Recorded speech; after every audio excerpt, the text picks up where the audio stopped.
Welcome to our last webinar of the year. Clearly, it is December, and I'm firing on all cylinders.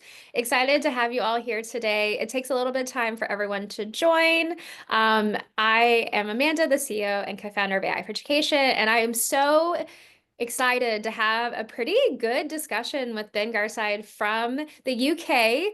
We're friends, we're across the pond from each other. He was a senior leading manager of AI literacy at Raspberry Pi Foundation. And today we're going to be talking about something really important, which is this kind of move towards anthropomorphizing AI, or treating AI as if it is human or human-like, is something that has been happening since AI was developed. In fact, the first chatbot was in the 1960s. Eliza was a mental health chatbot. It was named as a lady. We'll talk about that later. And all it did is, if Ben was having a bad day, Liza would be like, "You're having a bad day?" question mark. And that's all it did. But we have been anthropomorphizing AI since there has been a field of AI. But we know that with our youngest people, that this can cause harm. And it is something that we need to be aware of and talk about. So the way that we're going to do today is we're going to have a little bit of a presentation. We're going to have a word cloud, everybody. Who doesn't love a word cloud? And we're going to talk about the research and the impact, and then some strategies and quick wins you can do bringing back to your context. I'm going to ask Ben to go to the next slide. We, as always, are so thrilled. We have 159 people with us already today. This is your time for not just interacting with us, but be like Frickson and say hello to everybody, where you're from, what you do. We love that our chat is a place for our community practice to build about people that are engaged and in meaningful discourse around generative AI and education. I already see some people that I'm happy to see in the chat.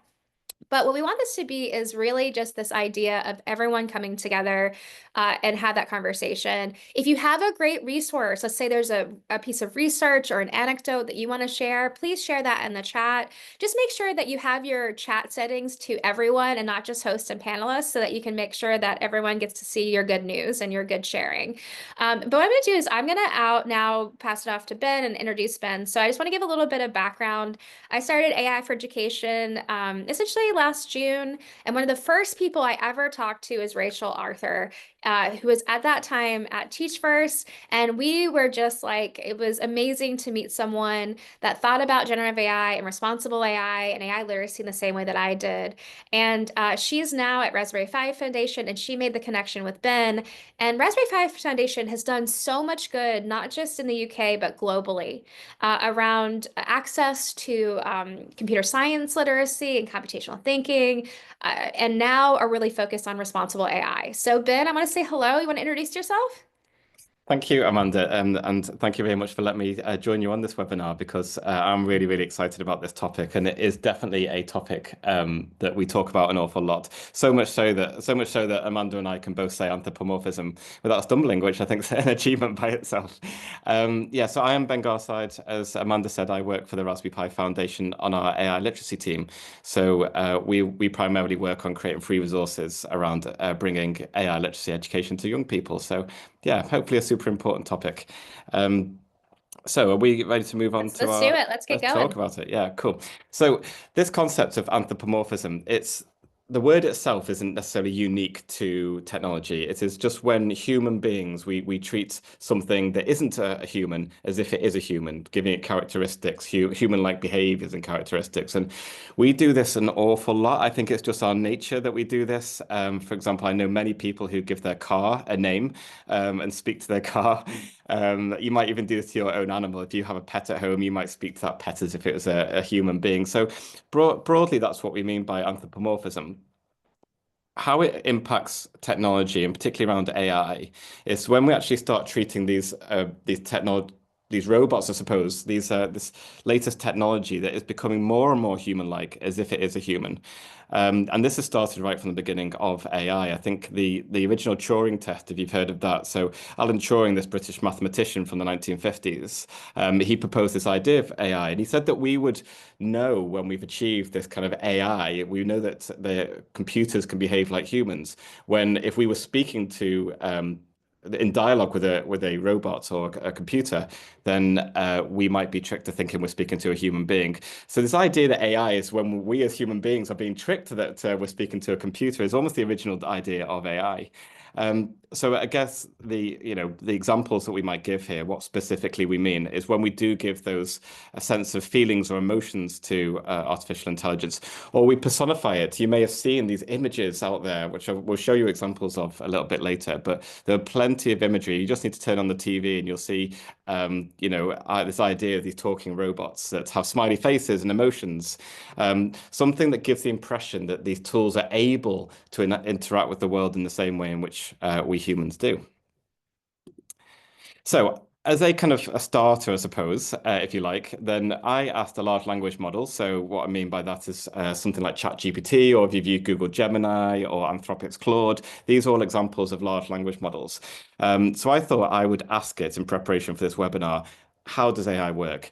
And this was the response I got, and it's a really interesting example. So it says, imagine that you have a super smart robot friend who can learn how to do things just by watching or listening to people. The robot friend gets its smarts from something called artificial intelligence or AI, and AI can look at huge amounts of information and learn from it, just like you learn from watching and doing things.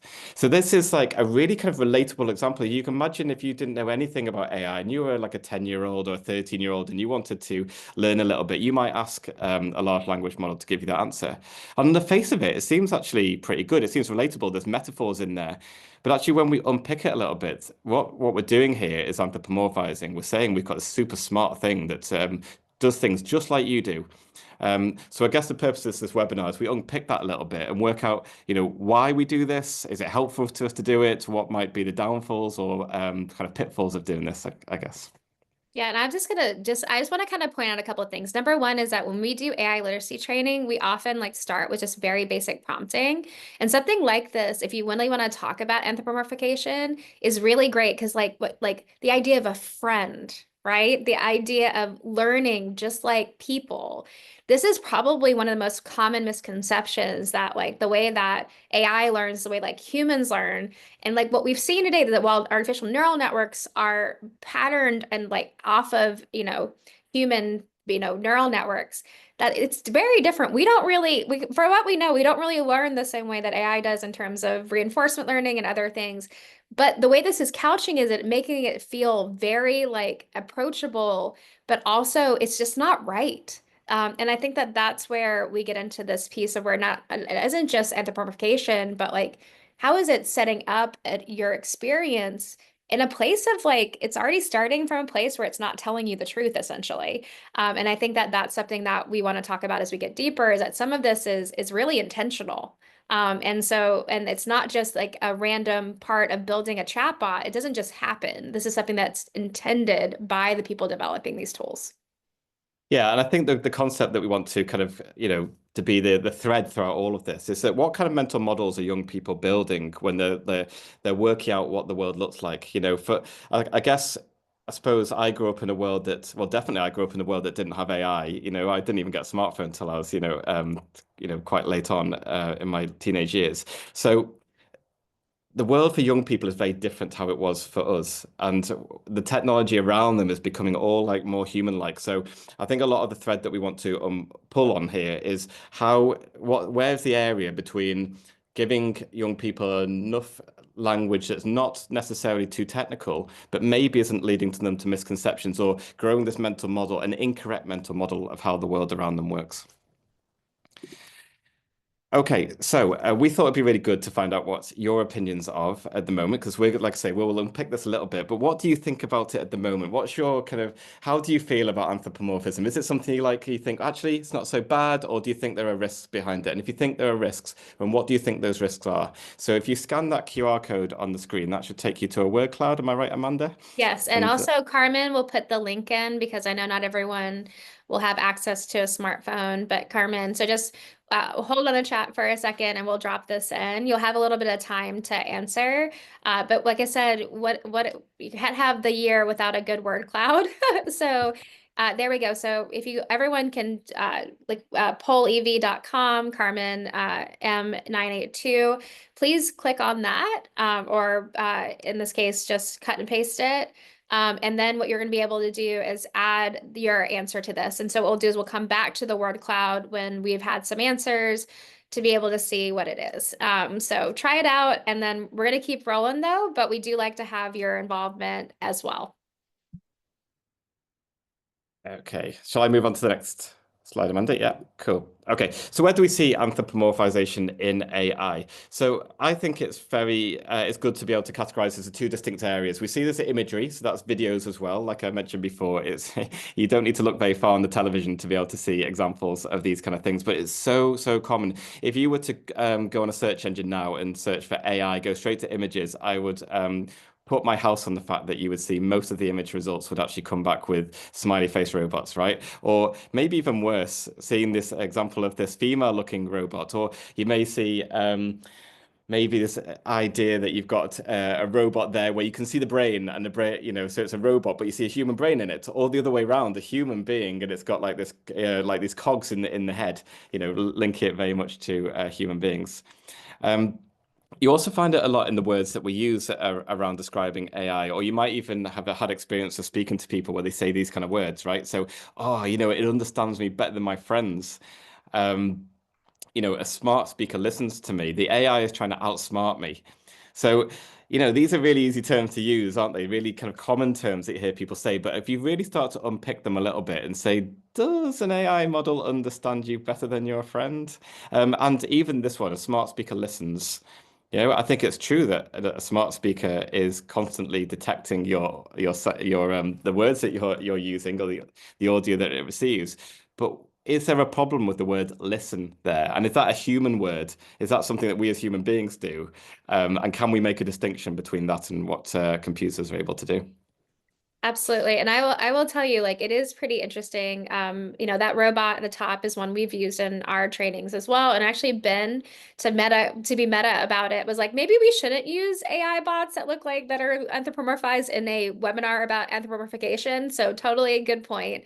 But I do think that it's really interesting though, because like imagery, like it is kind of when you ask Dali or Adobe Firefly or Canva Magic and Leonardo for images of like AI or chatbots, this is what it comes up. It is highly anthropomorphized. It is cute, right? It is like, although I will say sometimes, Ben, like we're in trainings doing this, sometimes they're scary. Sometimes it's like the scariest chatbot that's gonna like come for all of our goods or whatever is pretty interesting.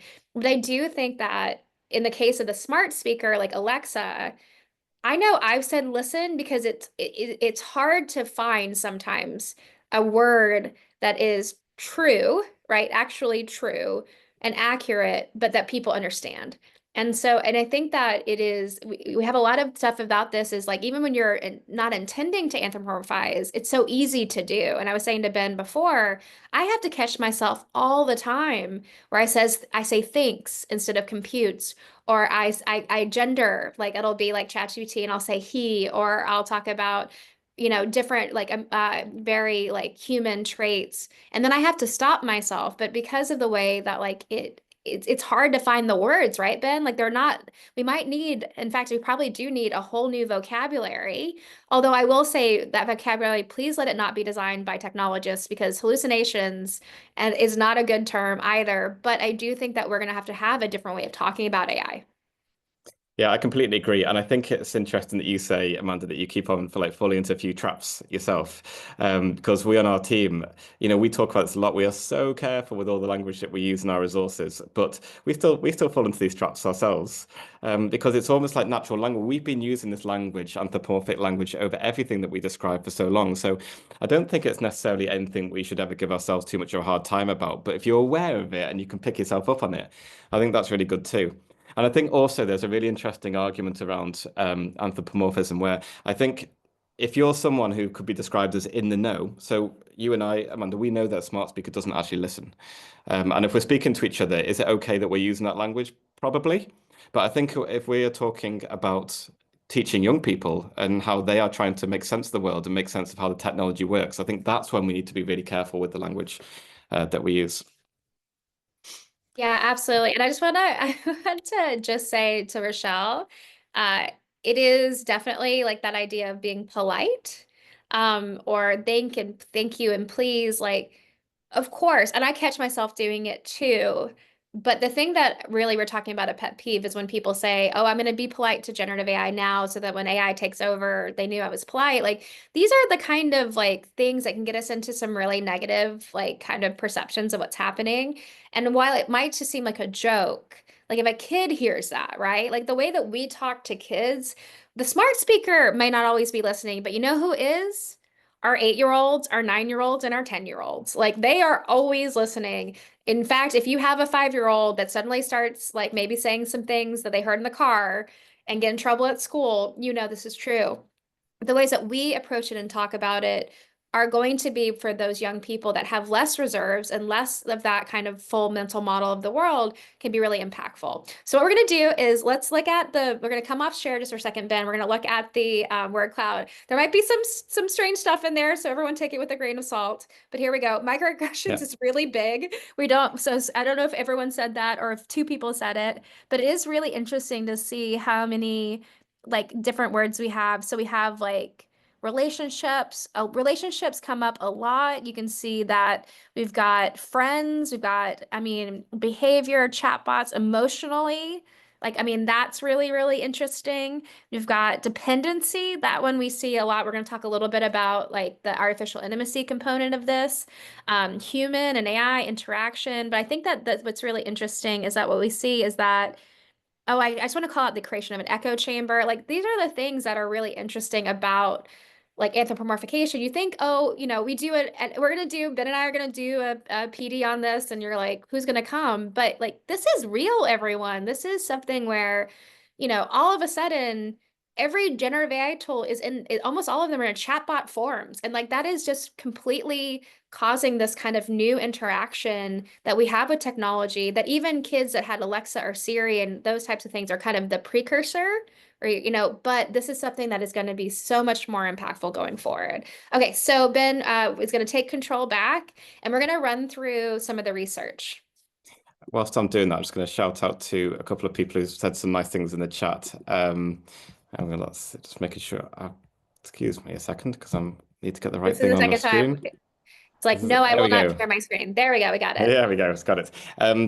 Yeah, so let me just get the chat back up because there's a couple of things I wanted to shout out. So I think Scott mentioned this hallucinations being a marketing term. We're going to come to that about why people use these terminology. But you're right. I also think, again, we're going to talk about this, but that's again, it's going down into metaphor territory, and I think there's some worries there about the fact that you might hear the term hallucination and you think, okay, I know what a hallucination is because you think of it as a medical term, and therefore you've now made an opinion about how hallucinations work with machines. So to unpick that is actually a really hard process because you've actually already made a link to terminology that makes sense to you. So to unpick that and actually help you understand how that works is now a harder job for educators to do. And also, yes, I agree with you, Kate, giving the AI a name such as Claude, problematic. Absolutely. I agree. Okay, so what does the research say? So I thought it'd be interesting just to start off about, why do people anthropomorphize in the first place? Because is it all a bad thing? The companies do this deliberately, so why are they doing it? If you look at the research, there's quite an interesting theme that comes out. So the research says that we anthropomorphize because it increases trust and increases the use of products. It satisfies this human need for an affiliation and inclusion, particularly with the socially excluded, and promotes relationship building. So just for a second, just take that in because that's an interesting thing. Are people doing it through malice? I think as educators, if we're using language to try to help people understand, no.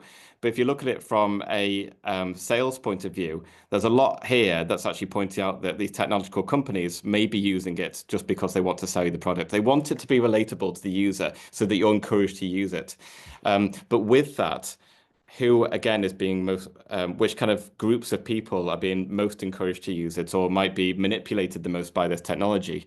Maybe those people with a need for affiliation or the socially excluded, people who want to build relationships with machines. Where might be the problems around that?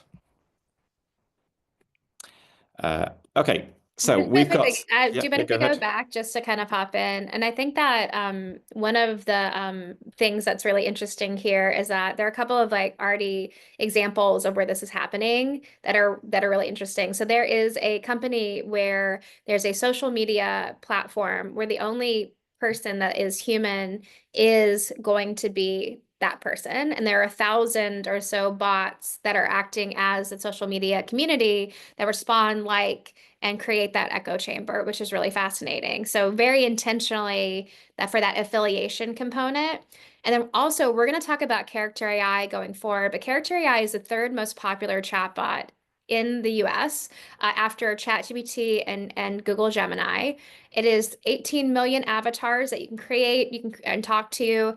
It is something that says, this is not real at the top, but then feels very real. But what I want to kind of point out is that they have a group chat function. I don't know if you know this, Ben, but the group chat is like your friends that are real and then AI avatars, where the only way you know who is real is to go into the group settings. So there's no even distinguishing between real and not real within that group setting. And so I just want to kind of, when you think about humanoid robotics, or you think about the idea of Claude being named a human's name by a responsible AI company, by the way, they espouse being, the most, they're trying to be a responsible AI company, is that when you create these frames, it really does shift the way we do, but even more than that, it is intentional. Every voice avatar or voice bot is intentional to make you feel like it is real and to make it sticky because technology is usually designed to make us buy things. Like technology is about us buying more. Like the most sophisticated technology that we had before generative AI was around social media algorithms to sell you more content and advertising and literally advertising and marketing. And so I think that when we talk to people feels because someone put a lot of effort into this, that the technology, you can trust it. But realistically, there's a whole component of this of people intentionally building these tools to make them sticky, to make them feel a certain way. And I think we don't really recognize that very easily. Yeah, and I think this sounds like, these big tech companies might do things with bad intent, and that's not always the case. I mean, I think there's some people in the chat mentioning that, actually, if we have anthropomorphic robots, then young people might be able to relate, and those robots might be able to help them with something. I've seen these great robots that you can be put in the classroom for people who aren't able to attend school, and they kind of interact in this way. So there isn't necessarily always malintent, but there are certainly risks if young people don't understand that these aren't human beings. So I think the key to all of this is whether or not you think anthropomorphism is a good thing or a bad thing. The key is that we make sure that young people will understand always that they are interacting with a computer that is not a human being. And we're going to talk about why now. So this is the 5 reasons why we think we should avoid anthropomorphizing AI. So the first one is it risks learners developing incorrect mental models around how AI systems work. And we've just talked about a lot about this, but there's a real danger there in terms of if young people develop these incorrect mental models, they don't fully understand how they work, or they black box them. I think we talk a lot at the Raspberry Pi Foundation about this idea of not seeing any machines as magic, because as soon as you see something as magic, you think there's mystery there. And the whole point of magic, I guess, is to kind of trick you, right?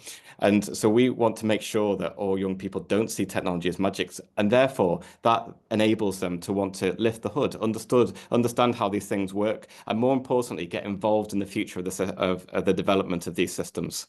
So I think if we hide these and these incorrect mental models allowed to form, it black boxes it, it makes things magic, and as a result, young people become just susceptible to being manipulated by these machines and not wanting to take an active role in the future. I don't know what you think about that, Amanda. Yeah, and I just wanted to be clear, everyone, we're kind of spending a lot of time kind of building up the case of this, but then I think like the ultimate goal is that for the second half of the webinar, we're going to talk about those solutions as well. The solutions is hard, right? But I do think that this one is, I just want to give an anecdote of if we want to think about the connection of education and what's happening, is that an 8-year-old came up to a teacher and started talking about their best friend on Snapchat. And, our best friend on Snapchat, and she was like, his name is Al. He's super fun and funny. I ask him for advice. He tells me jokes. Sometimes I get help. And she was really confused because not a lot of, I don't think a lot of 8-year-olds have best friends named Al. And so she had him pull up his Snapchat, and what he found is that on the top of Snapchat is AI.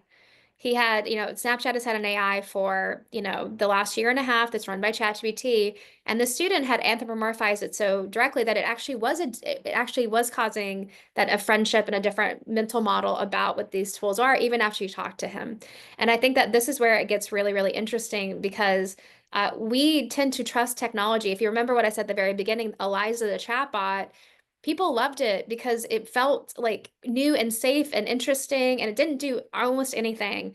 But we do tend to trust technology more than we should already. But that if we create these mental models that we believe that these things are real and have reasoning and thinking and moral, like, lenses, it can create a false sense of security that when these things get it wrong or are biased or are giving advice that could be actually harmful, we actually over rotate and trust them more than the people saying that's not true. Yeah, definitely. Okay, number two then. So the second reason is it leads to students seeing AI systems as being people rather than devices, and to be less smart people or overestimating their capability. And we kind of touched on this a little bit earlier about this idea that, that these machines are able to learn like we do.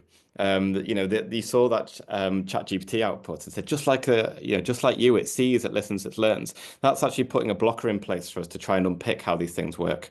Um, and I think this idea of seeing systems as people is what Rando and I will probably talk about quite a lot about about the biggest danger there. So Amanda mentioned character AI and a recent news story about a young person who was able to interact with character AI as if this character was actually a character, like a real person from a fictional TV show. And as a result of that, the young person was able to be manipulated to a point where they expressed suicidal thoughts. And the character AI responded back and encouraged them to, I understand, encouraged them to carry it out, or certainly didn't discourage them to, and then they did. So there's this real danger there if we see them as people or these smart things. There's a difference there between overestimating their capabilities of seeing them as super smart, just like we are, maybe better because they're computers, or vice versa, underestimating their capabilities as well.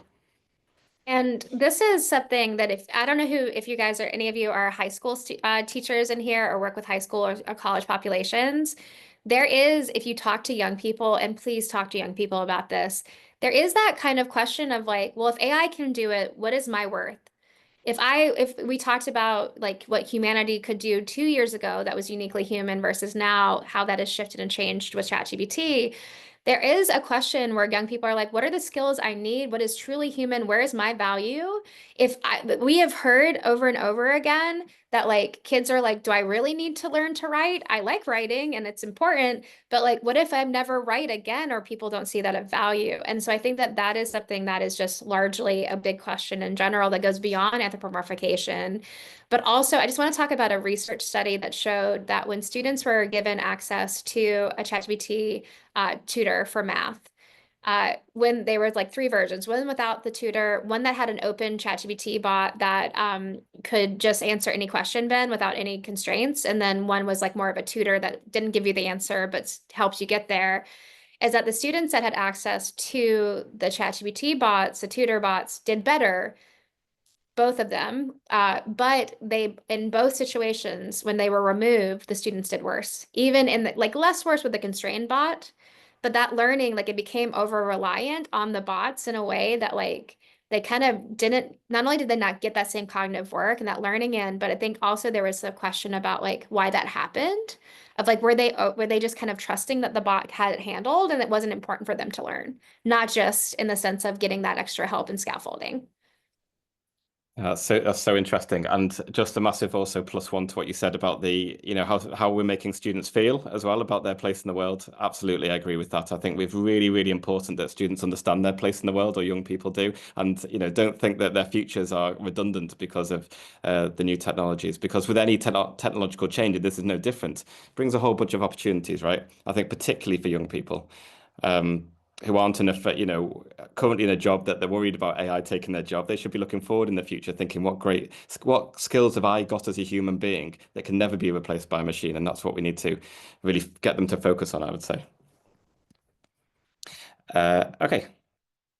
Next one then. So, result in relationship forming with the device and increasing the chance of unintended influence or purposeful manipulation.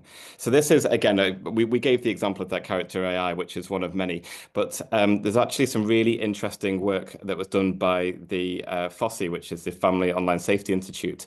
And they produced this report showing they did some research from all different areas of the world. And this shows this increase in young people actually wanting to form this relationship with large language models, wanting to use it for emotional attachment. So again, this is not to necessarily say that this is, really inappropriate behavior from young people. This is what young people want to do. So how can we support them in saying, well, actually, is this good for you if you're vulnerable? If you don't have that trusted adult or whoever that might be, or somebody at home to speak to, if we've got a large language model that's not human but sounding human, is that allowing them to be manipulated in a way that maybe maybe feel uncomfortable about? Um, we haven't got control necessarily over what some of these chatbots are able to produce. And so that again leads to this danger of them, if they're forming relationships, what part of their life is missing that perhaps we as human beings should be supporting them with rather than having to go to a machine to form that emotional attachment. Uh, Yeah, and so I'm gonna jump in with the character AI stuff that's happening, but like I do think that one of the things that like a couple of people have brought up is about like we know everybody. I mean, I was in Australia in Melbourne during COVID. Like social isolation was real before COVID, and it definitely was exacerbated by. And our young people, a lot of them are socially isolated.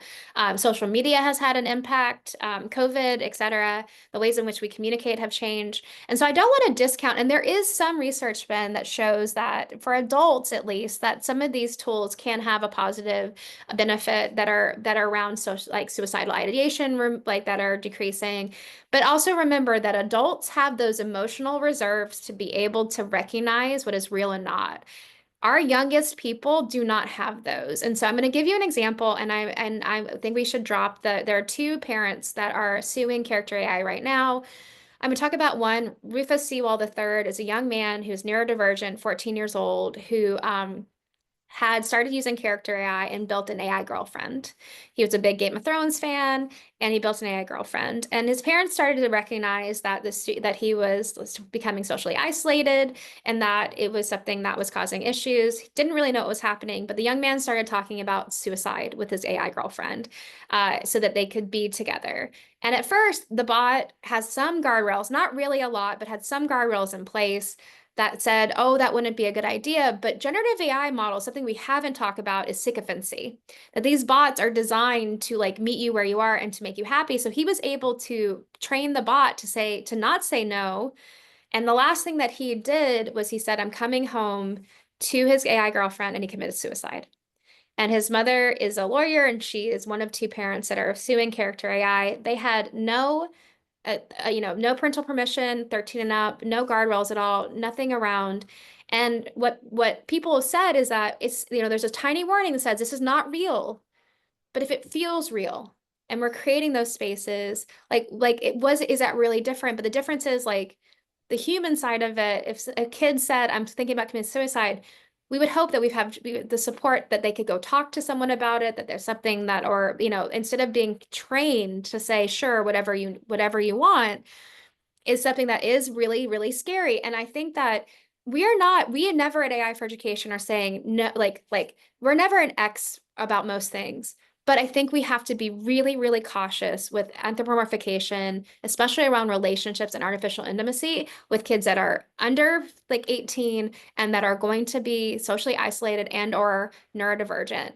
I just think we cannot underline. We missed the boat with social media, everybody. I'm sorry, we just did.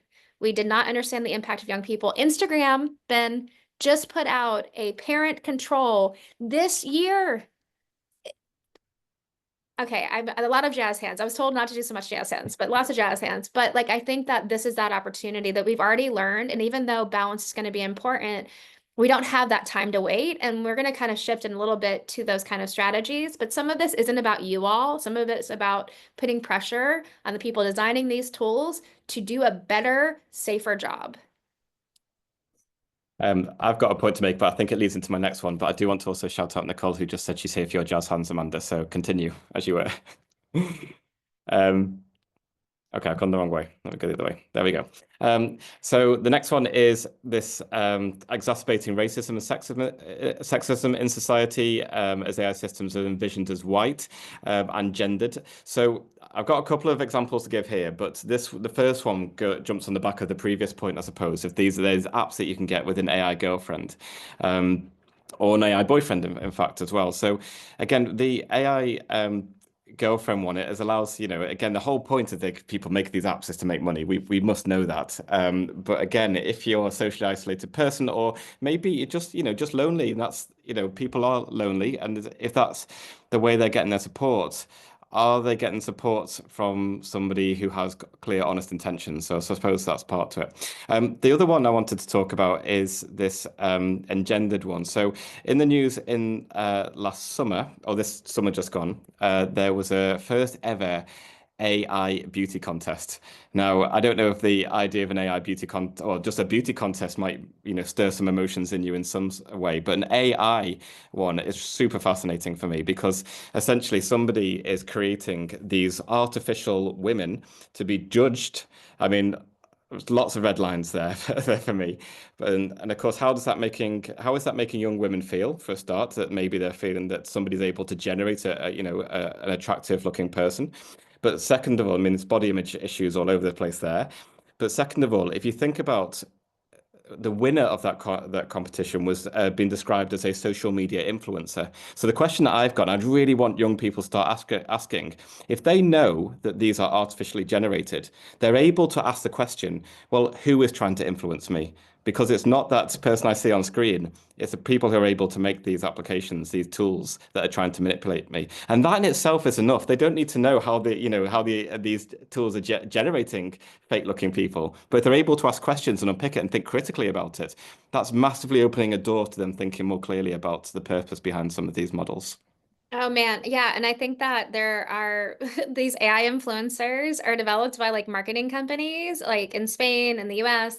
And I'm a lady that has body issues. Like I grew up in a time where skinny was in and is coming back in.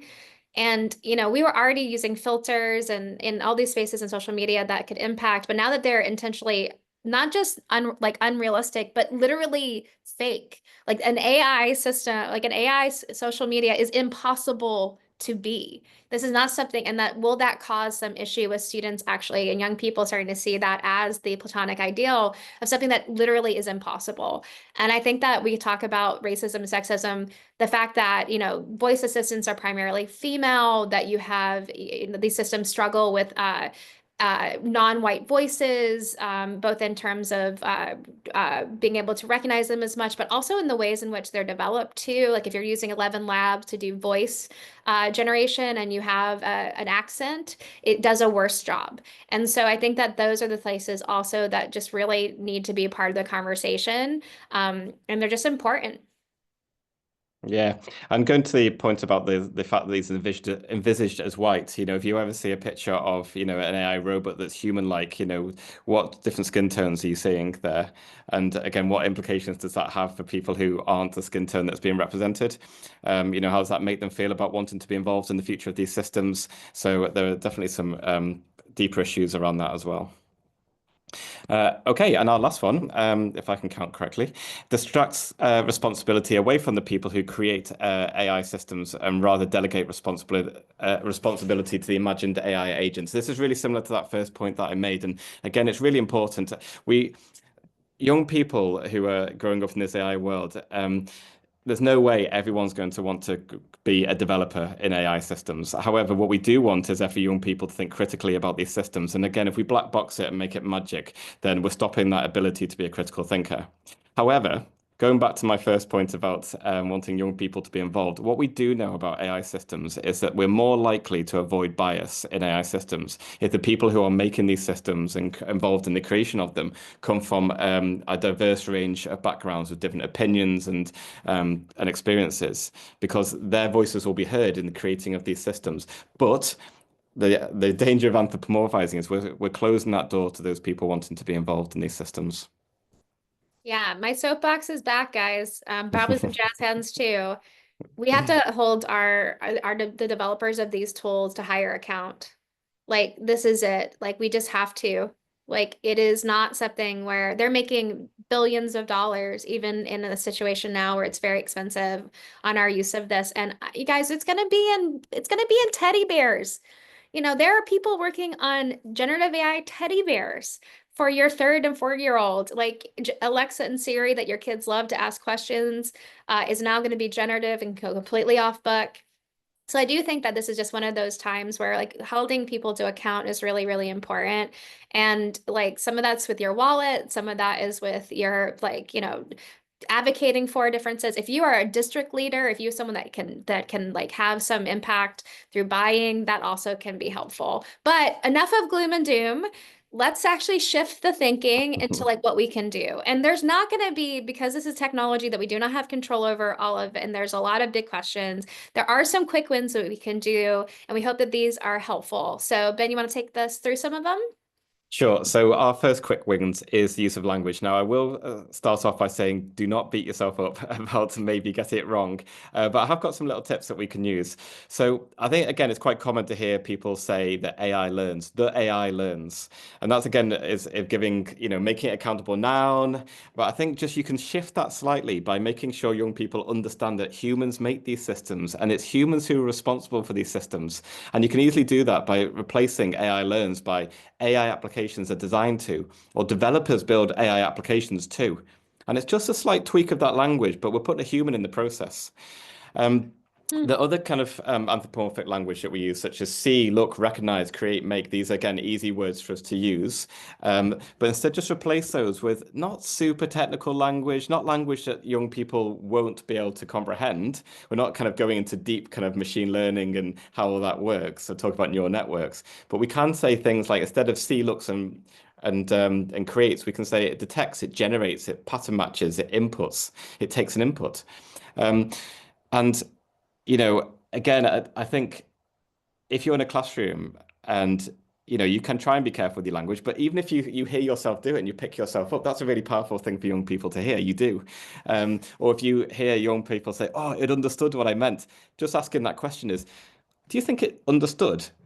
And again, you don't need to even have the answer to that, but you're planting that seed in that young person's mind about what actually is happening under the hood. And I think that that's probably an easy tweak that you could possibly make. Absolutely. And I think that these are just the way you talk about them as if they are programs, as if they are technology. Like then it starts. I love the idea, Ben, of putting a human and like putting humans and developers in the loop so they understand who's developing this. And I think that it seems like quite like minimal, but if it's consistent, we know that kids listen, right? Like if it's consistent, then it really can be quite meaningful, but it also builds AI literacy. I think that the underpinning of this, though, is your own AI literacy and your approach and the ways in which you're building your students' AI literacy. What it is, it isn't, all of that. I think that that is where that really like positive like turn of like what can you really do is that all of this is about building AI literacy of what it isn't, how it can be trusted or not. And we do like so just so you know that one of the things that we do in every training is we show people the limitations of it's not thinking, it's not understanding, it is going to make mistakes. It's really cool and it does stuff that we didn't think possible. But if you ask it to count words or strawberry, the R's in strawberry, it's like, well, or like, do a math problem with something that's written in numerical and what numerics and one that's written in text. It's like bloop because it's not doing math. It's approximating math. Like, and so I think that that's really a big part of this as well. Yeah, I agree. I just think anthropomorphism or avoiding it is just one of those pillars of AI literacy, but a significant pillar along the way. Um, Cool. Okay. And so we talked about words. The other thing is imagery. And like I mentioned before, if you were to do a Google search or something, and search for AI, you would see these images that we can see on the left-hand side, these robots with faces. And again, it's just about that building that mental model about how these things work or black boxing it again. Amanda just brought up the strawberry example, so I deliberately tried to bring up a generative that was created by generative AI, and said, "Create me a robot that can spell strawberry," and that's what came up. Actually, it's pretty good because actually generative AI tends to be pretty poor at spelling, but actually, it got strawberry okay there. Um, But instead, I don't think there's any problem with just using fairly functional images that don't allow that space for young people to start developing these misconceptions about how these things work. I mean, I've got an image on the bottom there what we use in our Experience AI resources. It's just about a classification model. It takes the data in and it produces an output. Um, and for the eagle-eyed amongst you, you might notice that actually there's another problematic word in the output in terms of these classification. Well, Confidence. you're right, confidence score. Confidence, that's an anthropomorphic term. And there are some terms that I think, that just happen in industry that we can't avoid, but we can still be clever about it. We can still pick that up. We can have a conversation about what is confidence and is the machine actually confident. That for me is enough. We can still use that term, but as soon as you start picking it apart, you become that person who's in the know. So, anthropomorphism starts to become a little bit okay or better once you understand that these are not humans and you become that person who's in the know. So our job, I think, is helping young people become in the know. And just a little shout out to that image that I've got on there, which is Better Images of AI. So there's a really nice website or organization called Better Images of AI, and they have Creative Commons images that you're able to use that try and definitely move away from anthropomorphism, but have images that you might be able to, or stock a collection of images that you might be able to use to replace any kind of anthropomorphic images that you have. Absolutely. And I'm going to give you a couple more from like our perspective, and this won't be on a slide, but I think that the ones that we think that are kind of quick wins, one of them is just age permissioning. Like these bots, you're not going to be able to change that if they're named and they're polite and they say I'm sorry.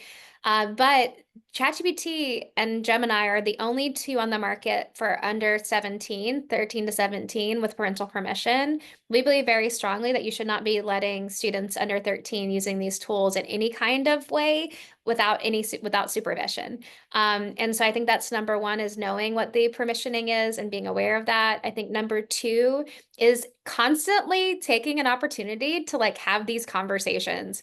Like if you showed that to kids about the confidence, and then you could be like, what does confidence mean? And so now you have this critical thinking engagement and you get to go deep and like kids are going to be like, I don't know, it was actually quite funny. We were using 11 Labs on voice chat and it gave us an example of quixotic and it was like took us a moment to think like those are the moments where you can actually have those deeper conversations, which I think are really important.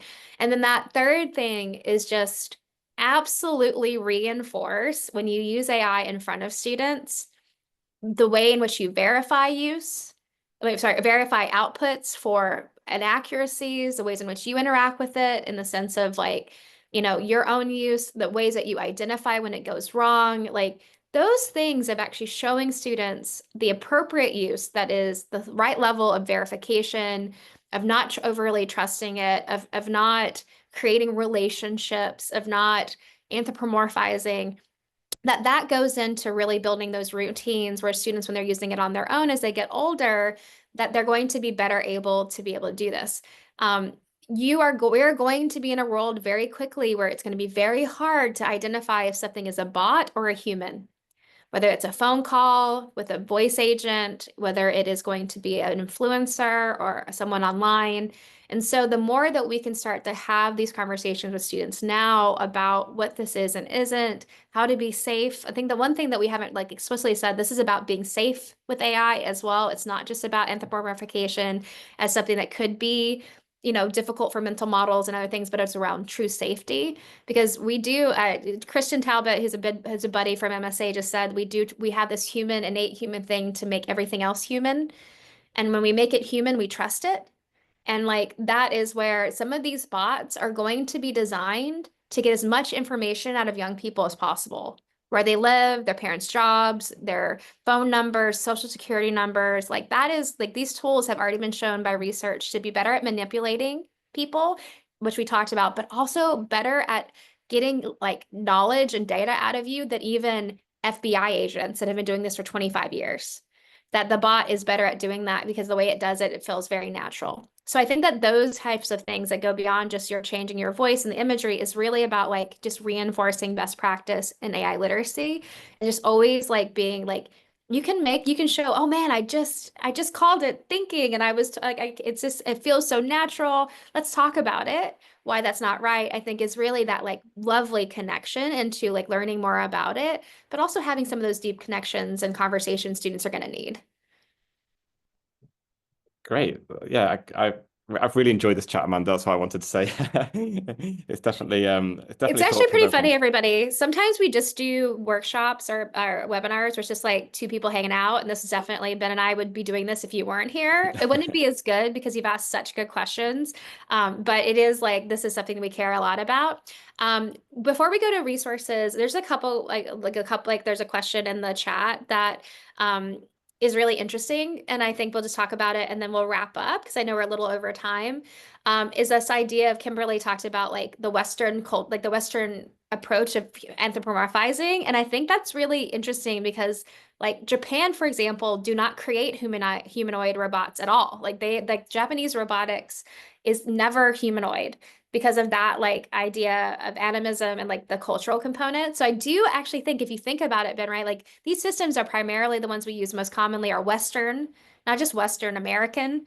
And so they do carry a lot of our cultural norms in them because of the way they've been designed, who's designed them, and the training data it's been pulled from. So, okay, let's talk about resources, everybody. So Raspberry Pi has the most good stuff. So Ben, you want to talk about it? Yeah, so we have developed some resources around AI literacy education. I really want to point out to everybody they are completely free for everyone to use. So we have a unit of work on the foundations of AI. So that's a six-lesson unit of work. We're just about to release some resources on AI safety in the new year. So that kind of hits on some of the topics that we've talked about today. Um, and they're also available in multiple languages, and we're adding more languages all the time. If you want to just learn a little bit more about how AI works in general, we have an online course, again, completely free for you to take. It's self-paced and it's also facilitated with staff from the Raspberry Pi Foundation. We'll check in on you if you've got comments or thoughts or questions, and we'll answer them. And if it's helpful, we also have a glossary of AI terms for you to refer to, where we kind of just try to unpick some of those key terminologies so you can talk to your students about it. And then for us, as always, we have a lot of stuff. We have our prompt library, and what you'll notice is our prompt library is really interesting. So it actually does been a little of anthropomorphication because priming makes like you actually giving a role actually makes generative AI work better. But we've got resources. We definitely will be doing a guide, and maybe we can convince Ben and Raspberry Pi to do it with us, like our deepfake guide. We have tons of resources. We have our free 2-hour course. We've got our newsletter. So yeah, we just are really thankful. And if any of you want to come off, share just really quickly. We still have quite a few people. This is our last webinar of the year, everybody. This is now, we have done 41 webinars since we started last June. We did 16 this year. I just want to say thank you to everyone that's joined, whether you're new today or you've been here, we appreciate that. I want to thank everyone on the back end that's helped us do this too. Dan, Mandy, Carmen, everyone, and also just everyone, please have the best, wonderful holiday season wherever you are. We're sending you the best vibes and the best, love and happiness that we can have, and just hope you all enjoy it. And thank you to Ben. It was such a lovely conversation, and your passion for this is what we need right now. So thank you. Oh, thank you for having me. It's been a real pleasure. Thanks, everybody. Happy holidays.